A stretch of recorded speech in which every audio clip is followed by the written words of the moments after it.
What's up, Pirate Nation? Welcome to another edition of Hall Talk. I'm Kevin Huebler, and I'll be joined by my team of analysts shortly. Seton Hall men's basketball's up-and-down conference season continued on Wednesday night against Marquette, coming up short in a high-scoring affair. We'll look at the prospects for the rest of the team's season. On the other side of the court, the women's team battled adversity last week, coming away with 2 home wins. We'll discuss what the team needs to do as the Pirates take to the road for 2 games this weekend. We've also got a preview of the softball team as they take to the diamond for the first time this year. Stick around. This is Hall Talk.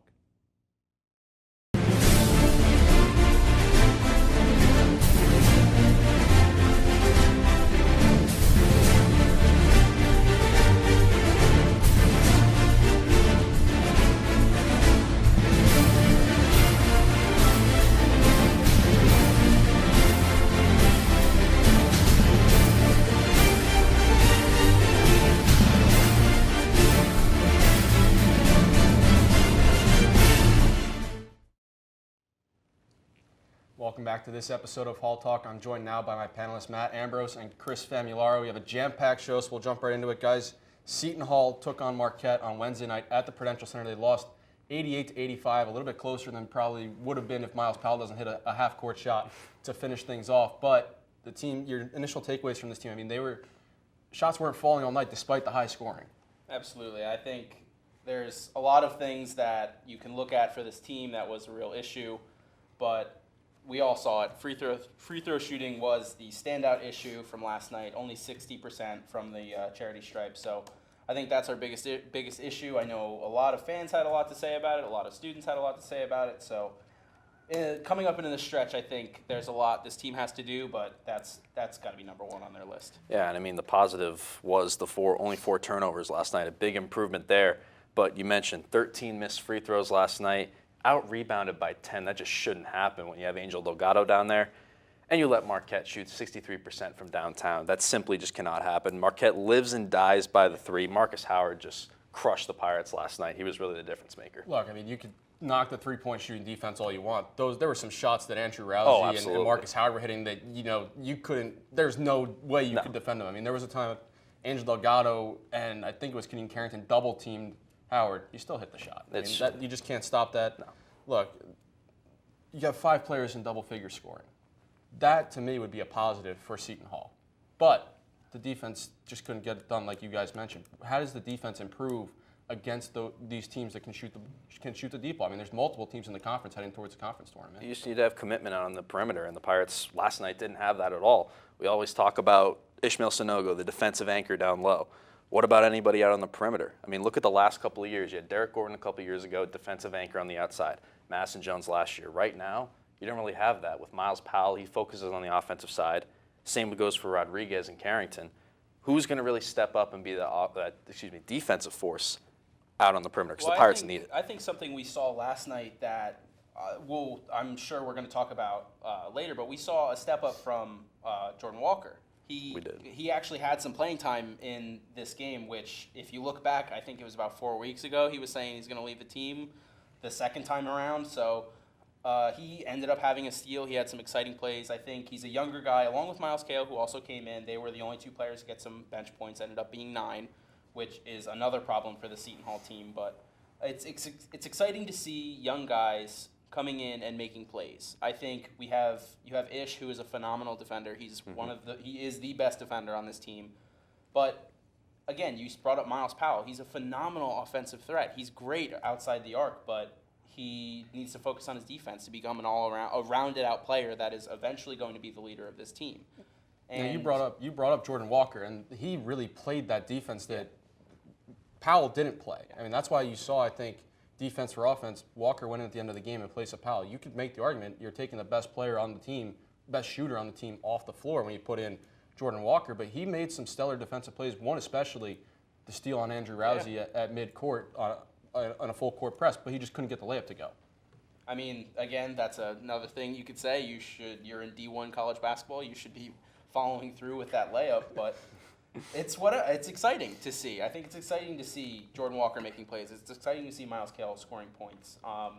But all in all, Marquette is one of the best three-point shooting teams, not only in the Big East, but in this nation. They're outstanding from outside the arc. So, again, that's going to be an issue that we're going to need to face in the Big East tournament. hopefully in March Madness tournament. So there's a lot that needs to be dealt with, but then again, there's also positives that came out of this game. And also, getting that production from Walker, hasn't been much point guard depth on this team so far this year. So if you get that continuously from Walker, that's going to be huge down the stretch. You know, you got to look for the young guys to step up, and that's what Kevin Willard's been waiting on, you know, all year long. He finally said today that, you know, Walker is finally starting to understand what his role is on the team and what he needs to do to help the team win.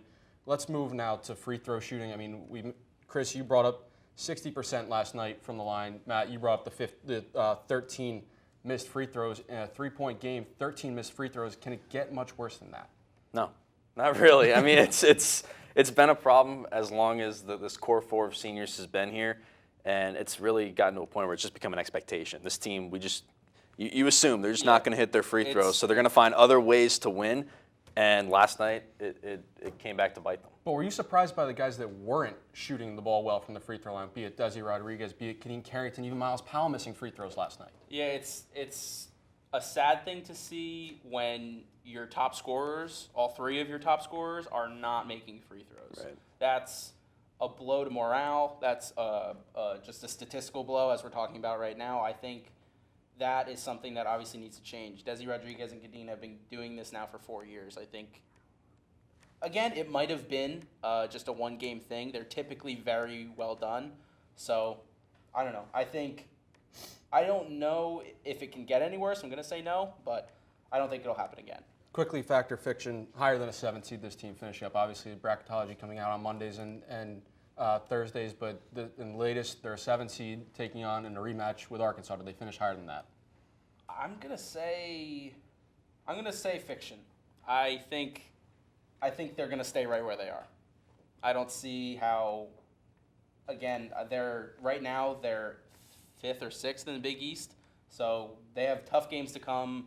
They have some rest of the Big East teams that have maybe easier wins to come for them. So right now, I don't think they're going to go higher than a 7 seed.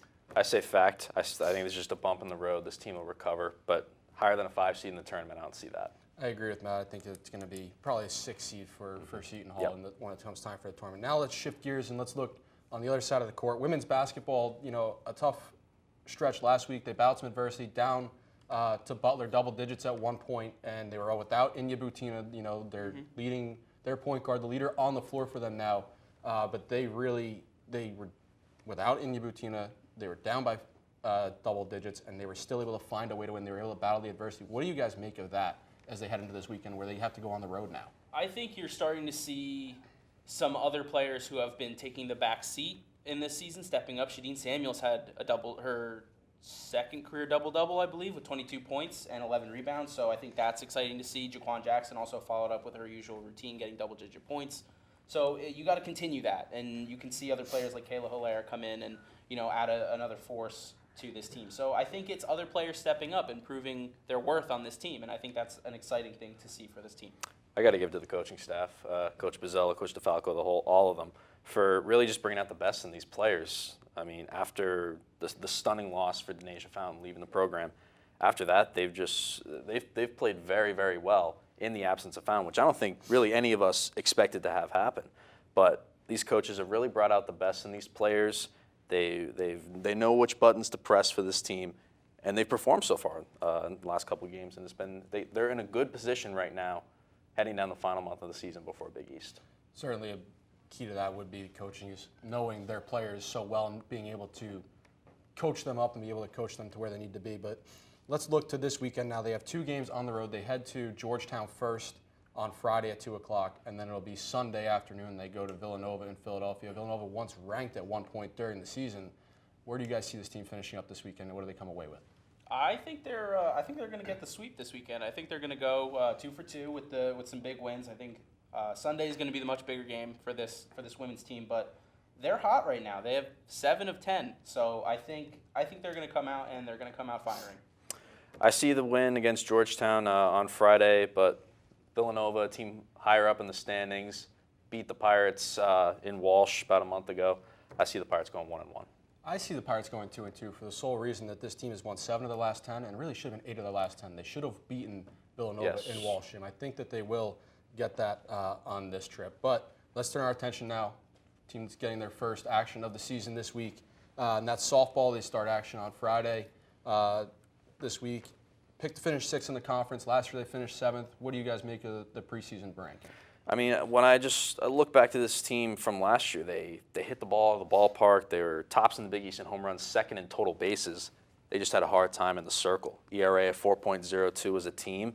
If they can just shore up the pitching staff, the offense is going to be there. Yeah. You got Alexis Walkden coming back, Chris Ahead coming back. You know what's going to happen there.